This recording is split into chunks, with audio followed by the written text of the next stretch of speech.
જૂનાગઢ જિલ્લામાં પાઠક સ્કૂલ અને સર્વોત્તમ પ્રી સ્કૂલ કેશોદ દ્વારા વાર્ષિક ઉત્સવ ખેલે છે ફૂલડાઓ સંસ્કારોના સથવારે નામનો કાર્યક્રમ યોજાયો હતો।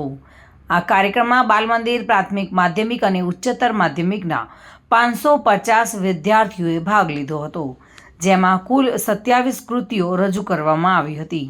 આ કૃતિઓમાં મોબાઈલ થીમ, બેટી બચાઓ, નારી શક્તિ, મહાભારત અને સાહસિક કાર્યક્રમો તથા મોટિવેશન થીમ દ્વારા વાલીઓ અને કેશોદના અગ્રગણ્ય લોકો ભાવવિભોર થઈ ગયા હતા। જ્યારે મણિયારાના ગીતમાં ગુજરાતની લોક સંસ્કૃતિ અને લોક સાહિત્યની ઝલક દેખાતી હતી। દરેક કૃતિઓને શ્રેષ્ઠ રીતે રજૂ કરવા માટે વિદ્યાર્થીઓને શિક્ષકો દ્વારા વિદ્યાર્થીઓને સરસ માર્ગદર્શન અને પ્રોત્સાહન મળ્યું હતું। શાળાના સંચાલકો દ્વારા પણ વિદ્યાર્થીઓને પ્રોત્સાહન આપવામાં આવ્યું હતું।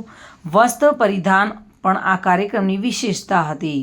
વસ્ત્ર પરિધાન દ્વારા વાલીઓને આકર્ષિત કરવામાં આવ્યા હતા અને કાર્યક્રમમાં આગેવાનો પૂર્ણ સમય ઉપસ્થિત રહ્યા હતા। જો કે ખીલે છે ફૂલડાઓ સંસ્કારોના સથવારી કાર્યક્રમ દ્વારા સમાજને એક હકારાત્મક સંદેશ જાય તેવો પ્રયત્ન કરવામાં આવ્યો હતો।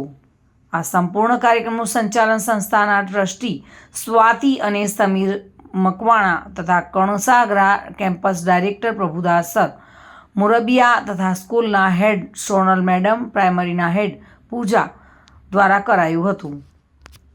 આજરોજ પાઠક સ્કૂલ અને સર્વોત્તમ પ્રી સ્કૂલના વાર્ષિકોત્સવ કાર્યક્રમ રાખેલો હતો।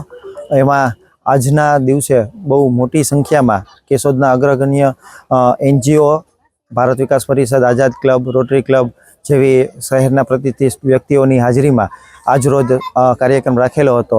આ વાર્ષિકોત્સવનો મેઇન થીમ, બધા જ અલગ અલગ થીમ રાખેલી હતી। એમનો એક મોટો ઉદ્દેશ્ય કે નહીં કે આજના સમયમાં હોલિવૂડ ગીત ઉપર બધા જ અલગ અલગ કૃતિઓમાં અલગ અલગ સંદેશો વાલીઓ સુધી પહોંચે એવો એક અમારો કન્સેપ્ટ હતો। અને આ તકે અમારા સ્કૂલના તમામ સ્ટાફ મિત્રો ને પણ ખૂબ ખૂબ અભિનંદન કે આવી કૃતિઓ જે રજૂ કરી છે। અને ખાસ અમારા campus director Swati madam, trustee, એમને આ તકે બધા જ કૃતિઓનું આ તરીકે રજૂ કર્યું હતું। અને આ કાર્યક્રમની અંદર 1500 થી 2000 વ્યક્તિઓ ઉપસ્થિત રહેલા હતા અને અંત સુધી, કાર્યક્રમના અંત સુધી કાર્યક્રમ માણી અને ભાવ વિભોર થયેલા હતા। આ તકે હું કેશોદની જનતા વતી, પાઠક સ્કૂલ વતી બધા જનો આભાર માનું છું।